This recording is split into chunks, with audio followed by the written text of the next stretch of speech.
কিন্তু প্রশ্ন তো সরকার পড়ছে, সরকার কি তাহলে মদত দিয়েছে? বুদ্ধিজীবীরা অনেকেই বিবৃতি দিয়েছেন, সরকার তাদের দায় এড়াতে পারে না। সরকারের উপর এত বড় অপবাদ যাবে কেন? আমি সেই জন্য মনে করি সরকারের আরও সজাগ থাকা দরকার।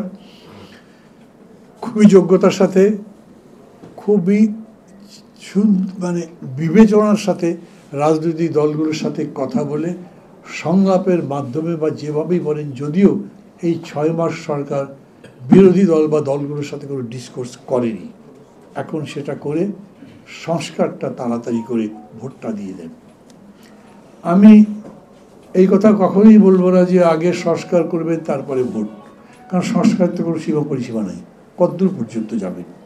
কিন্তু এটা চাই তড়িঘড়ি করে ভোট যেন নষ্ট না হয়, ভালো ভোট যাতে হয়, এটাই আমাদের দরকার।